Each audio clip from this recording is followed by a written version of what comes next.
Australian work visa options for people aged over 45. Today's video highlights Australian work visa options for people over 45 who choose to migrate and seek employment in Australia. But before we start, make sure to hit the like button and leave us your feedback in the comments below. And don't forget to share this video with your friends and family or any other person who you think can benefit from watching this video.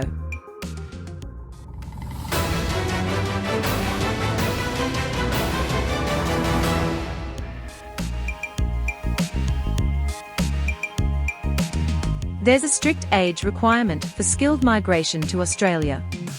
An applicant should be under the age of 45 to apply for a visa.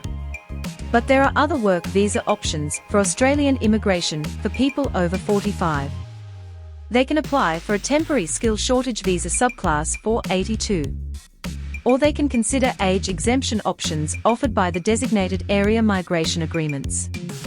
Now let's discuss more about the TSS visa subclass 482 for people aged over 45.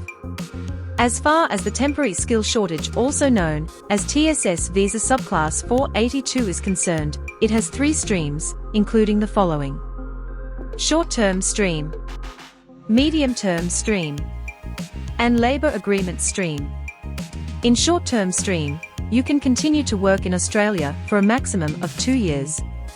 This can also go up to 4 years if there's an applicable international trade obligation. Plus, those with Hong Kong passports can stay in Australia for up to 5 years. For medium-term stream, you can continue to work in Australia for up to 4 years, but Hong Kong passport holders may be allowed to stay for 5. Lastly, in labour agreement stream, how long you can stay in Australia depends on the terms of the labour agreement. You can continue to work in Australia for up to 4 years, and individuals with Hong Kong passports can remain in the country for 5 years. Moving on, let's talk about how can you apply for permanent residency under each stream of the TSS visa subclass 482.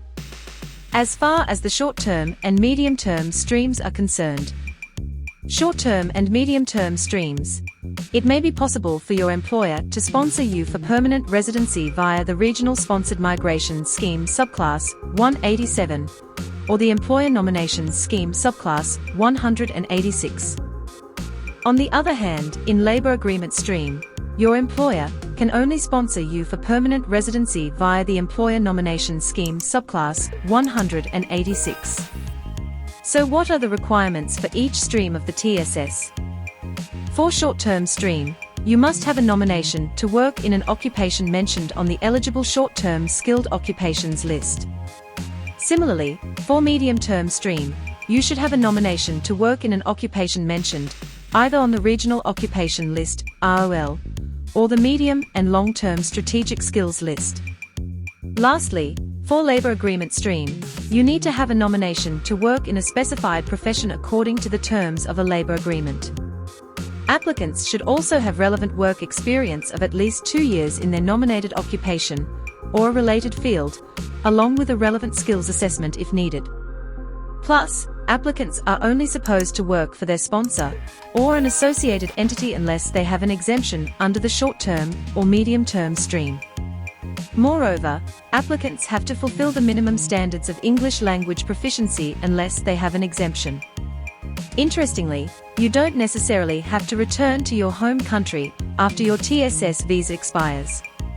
You have the option to go for subclass 491, which gives you a pathway to permanent residency, and your employer can sponsor you for permanent residence when you are a TSS visa holder.